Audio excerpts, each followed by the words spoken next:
Against the light. Oh, wala pa. Sarado. Para ka nasa New Zealand boy ah. Nasaan ka ba ngayong bansa? At ganyan doble-doble yung jacket mo? Canada. Canada. So, good morning. Ikaw ka babali? Babiyahe kami ni Bebe Love papunta ng Sulin. Ito kami at dumayo mamalingki. Tawang pa na niya yung ang kaisip natin Bebe Love.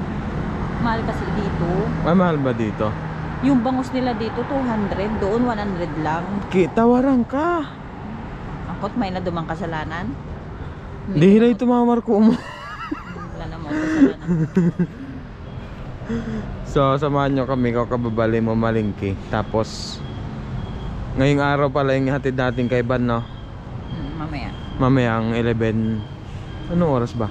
Mamayang alas 8. Alas 8 ng Gabi. gabi. So yun, alas 8 ng gabi ikaw kababalik. Let's go.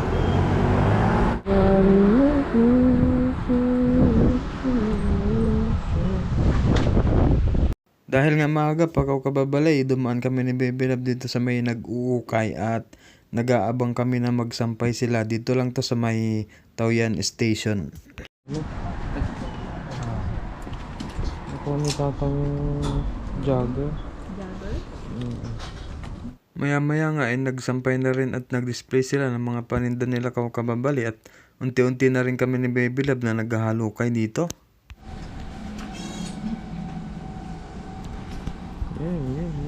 Yay.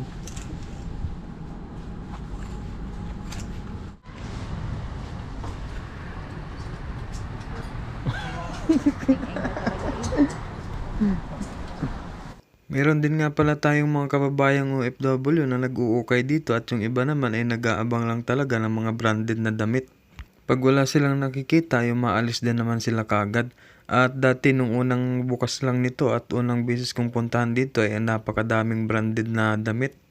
Nung ma-discover tong pwesto na to ko kababali ay mahirap nang maghanap ng branded at yung presyo nga nila ay medyo tumaas na kasi marami nang bumibili. Shopping galore ka.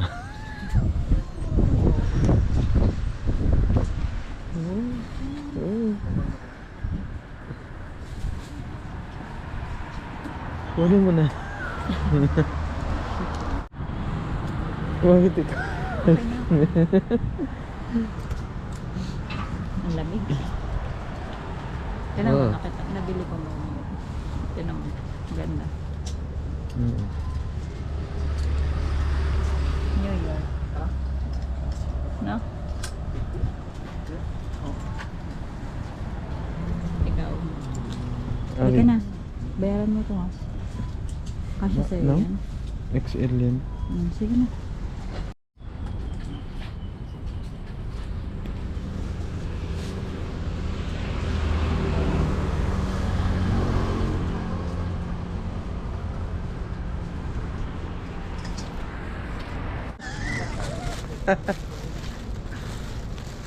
Salamat, Shopee. Bayo, ikaw yung pamilya. Hindi ko pa ito mamayar.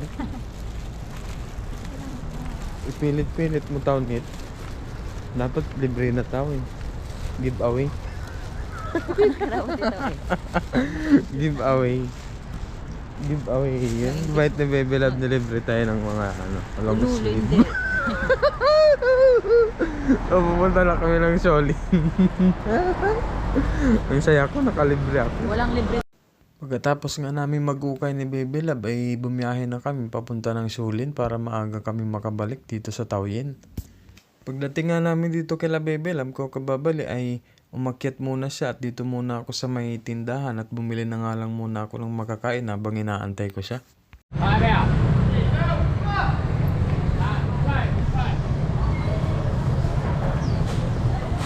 Nung makababa nga si Bebe Love ko kababali at nakatapos naman akong kumain ay bumiyahe na kami kaagad dito sa may palengke para bumili ng isda.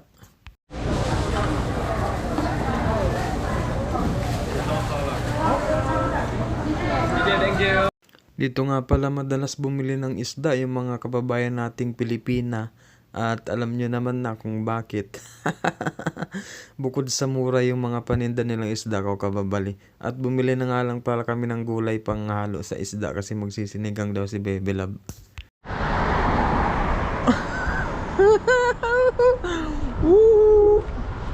Pagkatapos nga naming mamili ni Bebe Love ay bumalik na din kami kagad dito sa Taoyuan. Yun lang, lako, salamat!